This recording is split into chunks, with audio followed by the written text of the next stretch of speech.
Seni pelayaran ialah ilmu yang berkaitan dengan cara berlayar di laut atau kaedah untuk melayarkan kapal dari suatu tempat ke suatu tempat yang lain dengan aman dan selamat.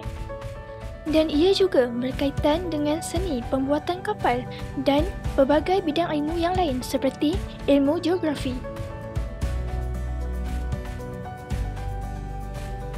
Aktiviti pelayaran merupakan penyumbang besar terhadap sebuah negara dalam pelbagai kegiatan seperti kegiatan ekonomi dan perhubungan.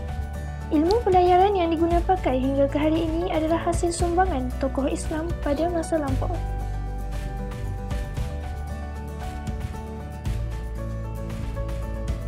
Ilmu pelayaran bermula seawal zaman Nabi Nuh AS yang telah menjadi bukti kewujudan ilmu penciptaan kapal dan bot.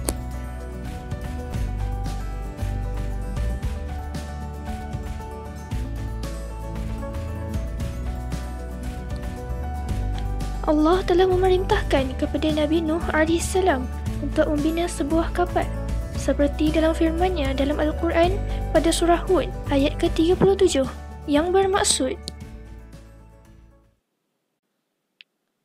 dan buatlah bahtera dengan pengawasan serta kawalan kami dan dengan panduan wahyu kami. Seni pelayaran memainkan peranan yang besar kepada umat Islam pada waktu itu. Sehinggalah kini, ilmu pelayaran ini diaplikasikan dan terus berkembang dalam pelbagai sektor kehidupan.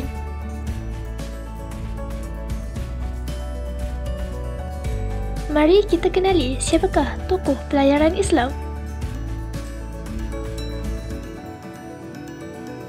Ibnu Majid yang dikenali dengan gelaran Singa Laut atau nama sebenar beliau ialah Syekh Syihabuddin Ahmad bin Majid.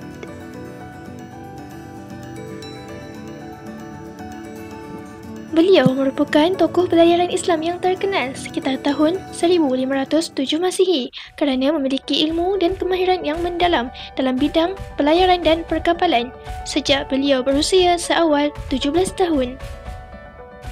Ibnu Majid merupakan anak kelahiran Oman pada tahun 838 Hijrah bersamaan 1432 Masihi. Beliau dilahirkan dalam sebuah keluarga dari generasi pelayar. Bapanya merupakan seorang kapten laut yang dikenali sebagai Kapten Dua Pantai.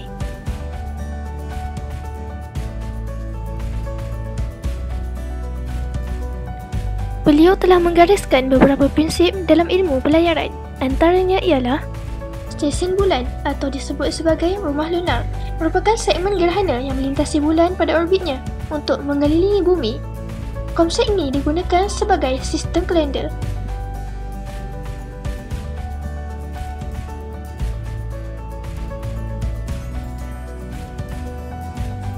Garisan arah dalam kompas. Ibnu Majid merupakan pelayar terawal yang mengadaptasikan penggunaan kompas dalam pelayaran. Beliau telah memperkenalkan nama-nama tanda arah dalam kompas secara komersial. Ini termasuklah meletakkan nama bintang mengikut arah tanda kompas. Kompas merupakan alat terpenting sebagai petunjuk arah. Ibnu Majid menyatakan pembuatan kompas tidak lengkap tanpa jarum penunjuk yang menandakan dua kutub, iaitu utara dan selatan.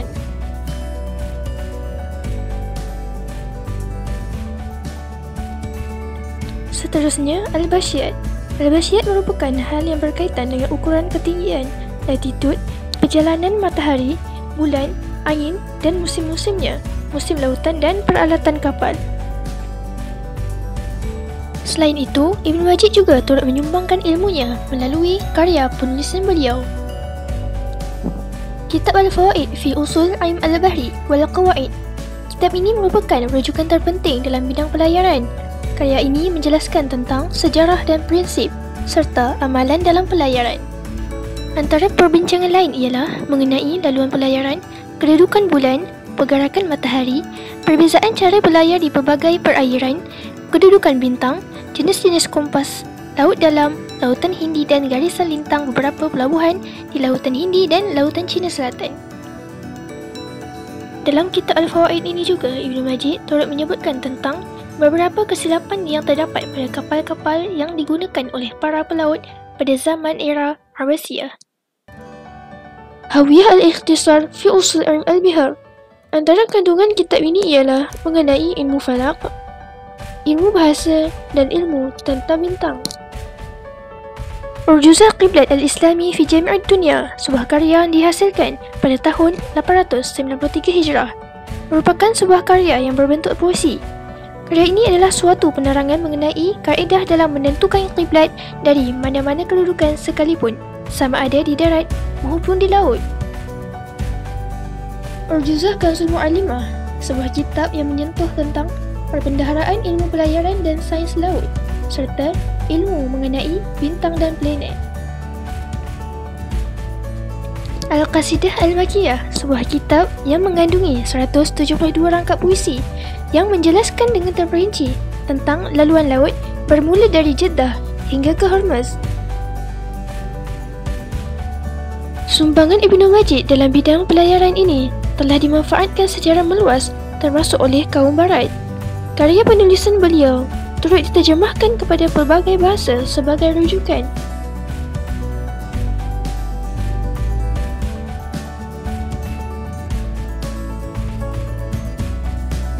Ibnu Majid begitu teliti tentang ciri dan bahan pembuatan kapal yang menjadi aset penting sebelum memulakan pelayaran. Sebelum proses pembuatan kapal atau sampan dilakukan, jenis kayu akan dipastikan sama ada mempunyai keupayaan apungan yang baik di atas air atau sebaliknya. Beliau turut menyebutkan bahawa kayu jati sebagai kayu yang sesuai untuk digunakan dalam pembuatan kapal, kerana kayu jati mempunyai banyak kelebihan berbanding dengan kayu-kayu yang lain.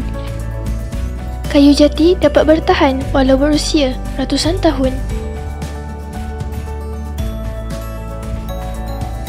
Beliau turut menyatakan tentang alat untuk mengawal pergerakan kapal. Antara yang telah dicatat oleh Ibnu Majid ialah Ad-Daffah, iaitu dayung.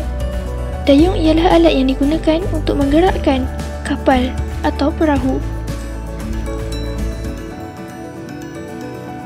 Yang seterusnya ialah Al-Anjar, iaitu sauh. Fungsi sauh adalah untuk memberhentikan kapal dari dasar lautan.